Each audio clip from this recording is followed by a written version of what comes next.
Ninja Creamies. I always get messages on how I make my Ninja Creamies. Let me show you how I make them. Here's one I've prepped earlier that I'm going to have in a minute, but I'll show you the process of actually making it. It's so simple. So I currently have the deluxe version, meaning I have these bigger pots, meaning they can just be a little bit bigger. So for this version, I start by just filling water up to the bottom of this black line, the fill line. I think it works out to be around 450, 500 mils. And then all I do is I add a scoop and a half of protein powder, whatever one you want to use.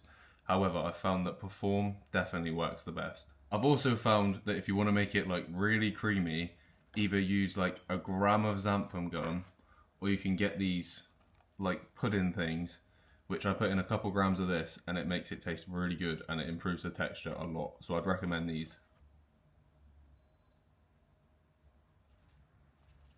If you're lazy like me, I then just whisk it up.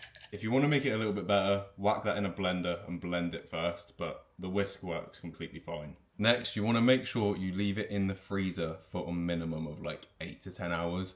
Depending on how cold and how quick your freezer works, you could get away with like 6 or 7 hours.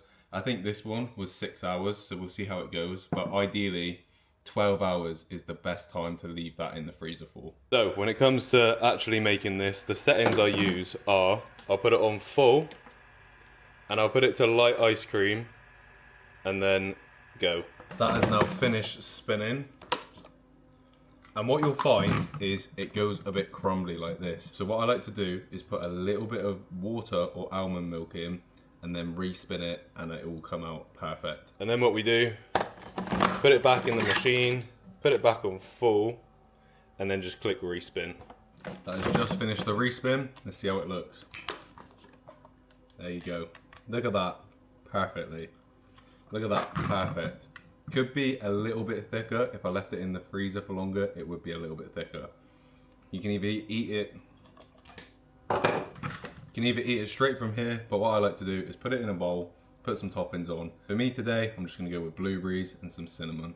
And there we go, easy as that. A scoop and a half of protein, 50 grams of blueberries, some cinnamon on top. I think it's like under 200 calories, and that keeps me full for a good few hours.